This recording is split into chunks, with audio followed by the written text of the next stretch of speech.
Get me proof they can't stand each other. That's what a Fleet Street news editor told a 24-year-old junior reporter named Diane Pierce before she'd even taken her coat off. And by the end of that October night, she would have exactly the opposite story sitting in her notebook, one her paper never fully let her print. October 1968. The Grosvenor House Hotel, Park Lane, London. The Variety Club of Great Britain's annual show business dinner. For 2 years, the papers had insisted Tom Jones and Engelbert Humperdinck couldn't stand each other. Same manager, same booming baritone, same year after year of competing for the same chart positions, the same television slots, the same headlines. It made for an easy story, and Fleet Street had run it a dozen different ways already. Diane had never met either man. She had, however, been handed a very clear assignment. "They're both booked at the top table tonight," her editor said, sliding a photograph across the desk. "Get me a photo of them not looking at each other. That's the whole job." She had no idea, walking into the Grosvenor House ballroom that evening, how wrong that assignment was about to turn out to be. The ballroom itself was already half full by the time she arrived, chandeliers, cigarette smoke curling toward the ceiling, a big band warming up in the corner, tables of promoters and agents and columnists all angling for a look at the top table before the soup was even served. Diane had covered enough of these dinners by then to know the room's real business had nothing to do with the charity in whose name it was thrown. It was about who was seen sitting near whom. Gordon Mills managed them both, and had for years. He'd discovered Tom Jones first, in a Pontypridd pub, and built an entire career around that voice. Then, in 1965, he found a struggling singer working under the name Jerry Dorsey, born Arnold Dorsey in Madras, India, in 1936, raised afterward in Leicester, England, a decade of failed singles and cancelled bookings behind him. Mills renamed him Engelbert Humperdinck, after the German composer, and within 2 years, Release Me had made him one of the best-selling singers in Britain. 2 working-class men, 1 manager, 2 careers built almost side by side, on purpose, by the same office. "I used to tell them," Gordon Mills said once, in an interview neither man ever forgot, "that I didn't care which one of them was bigger this year. I cared that both of them were still singing next year." But 2 men managed by the same office, competing for the same audience, made for a much better newspaper story if they were feuding instead of friendly. And by 1968, Fleet Street had decided which story it preferred to run.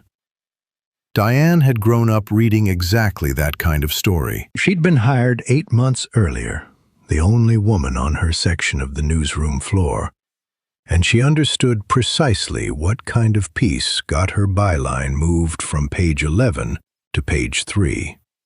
A feud did that. A friendship didn't. She'd asked on her first week why nobody on the desk ever ran the neighbor angle instead. 2 working-class men, both self-made, both raised on very little, living a few streets apart in Surrey and getting on perfectly well. Her chief sub had laughed at her for asking. "Nobody buys a paper to read that 2 blokes get along," he'd said. "Write it down if you want. Just don't expect it printed above page 15. Diane had written it down anyway, in the back of the same notebook she carried to the Grosvenor House that October night. She just hadn't expected to need it so soon. The rumors had been building for 2 years by the time Diane got her assignment. One columnist wrote that Engelbert Humperdinck had refused to attend a party because Tom Jones was invited. Another swore the 2 men's wives had stopped speaking entirely. A third insisted Gordon Mills was secretly favoring one client over the other, and that the loser knew exactly who he was. None of it, as it turned out, was true. But it didn't need to be true. It only needed repeating. Tom Jones and Engelbert Humperdinck were, in fact, neighbors, both living in the Surrey stockbroker belt outside Weybridge, both a short drive from Gordon Mills's own house, in the same leafy postcode that half of British show business seemed to have quietly moved into by the late 1960s. They saw each other at the school gates, at the golf club, at the same Sunday roast tables more often than either man's publicist ever mentioned to a reporter. "Neighbors don't sell papers," Diane's editor told her more than once. "Rivals do." The charts hadn't helped matters either. The year before, Engelbert Humperdinck's Release Me had held the top spot in Britain for 6 straight weeks, long enough, famously, to keep the Beatles' new single off #1 entirely, and the papers had spent that stretch printing every possible angle on who was winning and who was losing in British pop music that spring. Tom Jones's own records climbed the same charts most of those same weeks. Nobody in the press seemed to find it worth mentioning that 2 men from the same management office, competing for the same audience, might simply be glad of each other's success. A rivalry sold copies. Mutual respect didn't move a single extra paper off the stand. So when the Variety Club dinner seating chart placed both stars at the same top table that October, 3 different Fleet Street desks sent reporters, all chasing the same photograph: the cold shoulder, the forced handshake, the froid d'oeil that would confirm what everyone already assumed. Diane got there early and picked her spot near the top table, camera-ready photographer beside her. When Tom Jones and Engelbert Humperdinck arrived within minutes of each other, the room turned to watch, the way it always did when both men were in the same building. For the cameras, it looked exactly like the story wanted. A stiff handshake, a short, polite exchange, 2 brief, photographed smiles that didn't quite reach either man's eyes. "There," the photographer beside her muttered, lifting his camera. "That's the shot." Diane wasn't so sure. She'd noticed something the photographer hadn't. A glance between the 2 men just after the handshake, quick and private, gone before anyone else in the room caught it. Not hostility. Something closer to 2 men performing hostility for an audience that expected it. She excused herself from the table not long after the meal, telling her editor's photographer she needed the ladies' room, and instead followed a service corridor toward the kitchens, where she'd noticed staff slipping in and out with trays. It was, she would say years later, the only genuinely good instinct she had that whole assignment. The corridor smelled of gravy and cigarette smoke. A waiter with a tray of empty glasses nearly walked straight into her. Somewhere beyond a half-open door at the end of the passage, she could hear 2 men's voices, low and easy. Nothing like the stiff exchange the cameras had just captured out in the ballroom. That's when it happened.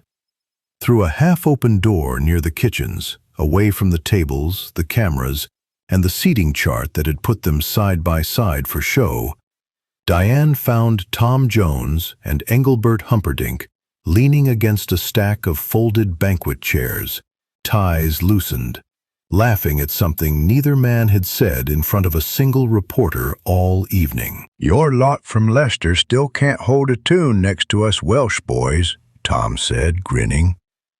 "Funny," Engelbert shot back, "seeing as it's my record that's still on the radio, and yours that isn't." They both laughed at that, the easy laugh of men who'd traded the same joke 100 times before. "Gordon still charging you double for the same suit fittings?" Tom asked. "Only because he charges you triple," Engelbert said. "Man's never given either of us a straight bill in his life." Diane stood frozen in the doorway for a moment, notebook still in her coat pocket, unsure whether to step forward or simply back away and pretend she'd seen nothing. "You're the one from the mail, aren't you?" Tom asked, catching sight of her. He didn't seem alarmed. If anything, he looked almost amused. "Come to get your photo of us not speaking?" Diane didn't answer right away. "Go on then," Engelbert said, not unkindly. "Take the real one instead. Nobody prints it, but you'll know." She didn't take a photo. She didn't have the nerve, and by the time she thought to ask, both men had already straightened their ties and walked back toward the ballroom, back into the room where the rivalry story was waiting for them at every table.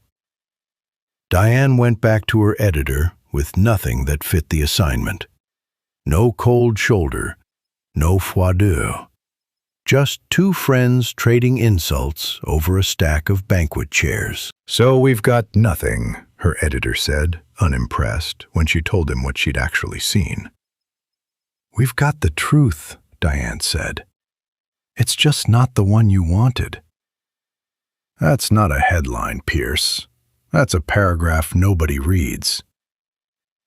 "Then run a paragraph nobody reads," she said. "I'm not printing a lie just because it's shorter." He didn't argue with her again after that, though he made his displeasure plain enough by giving her the flower show to cover the following week. He ran 3 paragraphs the next morning about the dinner itself, no mention of any feud, no photograph of forced smiles. It wasn't the story he'd sent her for. It was, she always said afterward, the first story she was genuinely proud to have her name on, even buried, even unbylined that first time, on page 11, exactly where he'd warned her it would land. The rivalry headlines kept running for years after that October night regardless. Fleet Street rarely let a good story go simply because it wasn't true. But privately, the friendship Diane had stumbled into that corridor never once wavered. Tom Jones and Engelbert Humperdinck stayed neighbors in Surrey through the 1970s. They turned up at each other's parties, golfed together, and traded the same jokes about Gordon Mills's tailoring bills for decades after the manager himself was gone. Diane Pierce spent the next 30 years in Fleet Street journalism, working her way from page 11 to a masthead of her own. She kept one thing from that assignment for the rest of her career: a folded page of shorthand notes from that corridor, words she'd scribbled down but never been allowed to publish in full.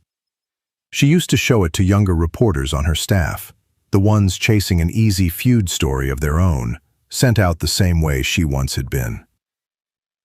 "Sometimes the real story," she'd tell them, "is the one nobody wants to buy." Not every reporter listened. Most of them went and wrote the feud anyway, because feuds were easier to sell and nobody on the desk was checking the difference.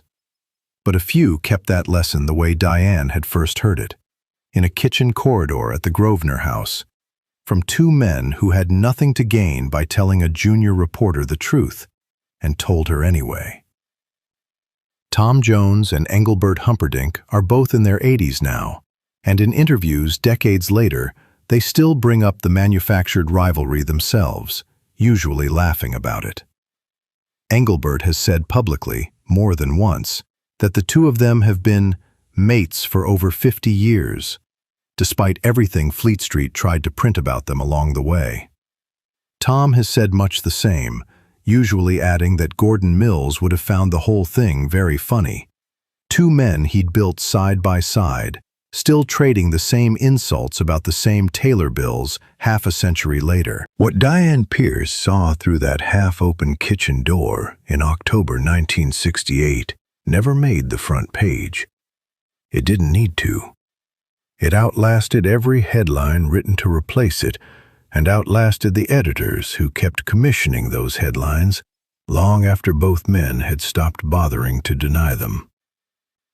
She kept that folded page of shorthand until she died, decades later, not because anyone ever asked to see it, but because it was the first proof she'd ever had that the truth could survive being unpopular.